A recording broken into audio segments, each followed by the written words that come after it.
It's 11:42 p.m. You see their name, not a message, just their name, sitting in your camera roll like it owns the place. Your chest tightens before your brain even knows what happened. By the end of this, you have 3 exact moves to break that loop, starting in the next 2 minutes.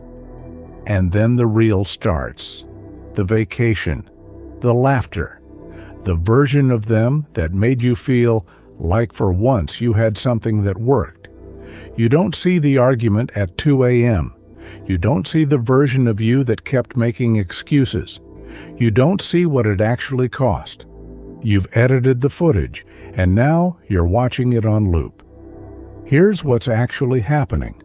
Someone who is no longer in your life is living in your head, and you're lying there, calculating, running numbers on a deal that's already closed, trying to solve a puzzle that's been put away.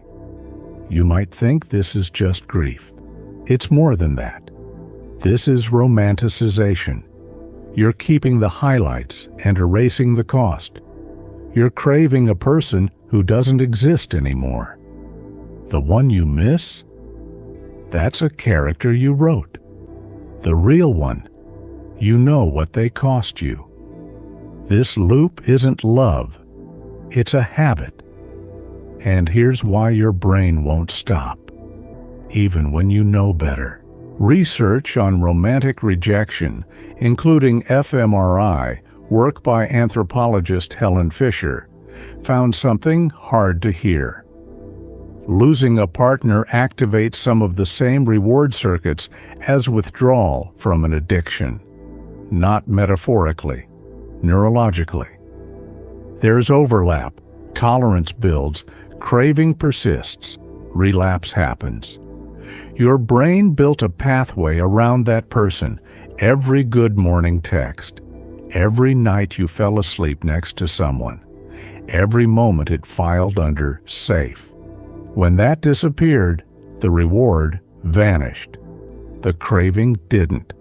So your brain started manufacturing a substitute. You know how a social media algorithm works. It watches your behavior, learns what makes you stop scrolling. Then it builds a personalized, optimized feed designed to keep you engaged indefinitely. Your memory is running the same program. It's not showing you the texts you reread 20 times trying to figure out what you did wrong. It's not showing you the silence after the fight. It's running a curated feed. The greatest hits, filtered for the stuff that hooks you. Every time you open that feed, every time you scroll back through the camera roll, replay the trip, rehearse the conversation you never had. You pull a lever, a small hit of warmth. Then the warmth crashes, and you reach for the lever again. Back to that 11:42 p.m. moment. That name in your phone, that tightening in your chest, that's not memory, that's the algorithm serving you a targeted post. That's the trap. Now you see it. Over time, real life goes flat, because you've been feeding on something optimized. Your actual morning, the coffee, the light, the ordinary day can't compete with the curated highlight reel your brain produces on demand. So you need more.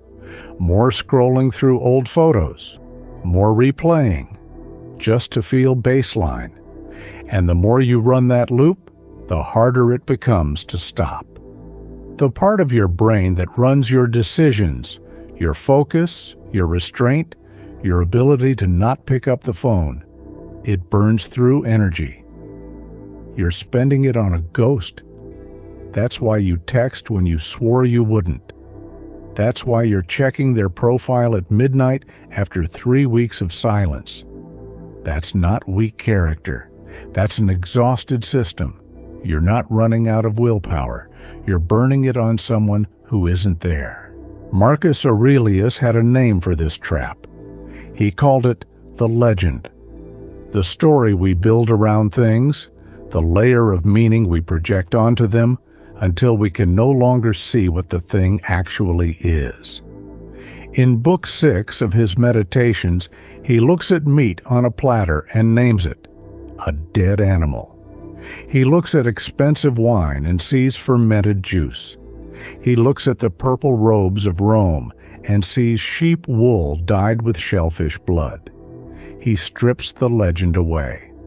Not to be cold, to be free. He calls it stripping away the story built around them. You are doing the opposite. You are looking at a broken dynamic, at a fundamental incompatibility, and painting it in gold. You're remembering the purple robe. You're refusing to see the shellfish and the blood that made it. And here's what Marcus is ruthless about. That person is not in the room. Right now, as you lie there running the reel, they are completely absent.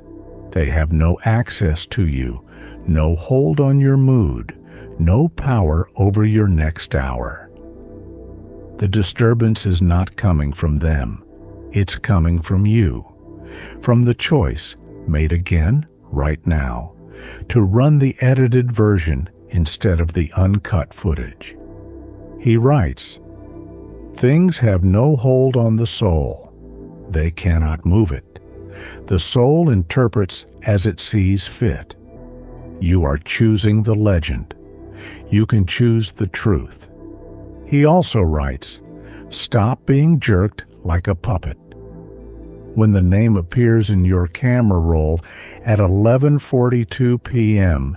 and your chest tightens before you can think, the strings aren't being pulled by them. They're being pulled by the loop your brain built. You're dancing to your own neurochemistry. The Stoic move is not to feel nothing. It's to see clearly. Treat what you don't have as non-existent. The past is not on pause. It's over. That version of them, that version of you, it's gone. There's no negotiating it back. The only moment you can act in is this one. Stop wasting it on a ghost. Stripping the legend isn't a philosophy exercise, it's the protocol. Here are 3 moves, and you can start the first one in the next 2 minutes. Step 1. Document the truth. Not from memory. Memory is compromised. Get paper. Write down what it actually cost you, the arguments, the times you felt invisible, the times you made yourself smaller to keep the peace, the incompatibility you kept explaining away. When the craving hits and the reel starts rolling, read that list. Break the illusion with your own handwriting. Step 2. Remove the triggers. You can't stop a craving if the supply is in your pocket. Archive the photos. Mute the profile. Move the reminders somewhere inconvenient. You don't have to delete everything. Just make the access slow. You're not erasing the past. You're starving the algorithm. Your attention is the product. Guard it. Step 3. Reclaim the next hour. Don't redesign your life. Direct the next 60 minutes. Make your bed. Finish one task. Lift something. You need one small proof, delivered to your own nervous system, that you are running this, not the loop. Stop feeding the loop, and the silence gets loud. Underneath the noise of heartbreak is something quieter. Something that's been waiting for you to stop running the reel long enough to hear it. You'll find out what it is in the next video.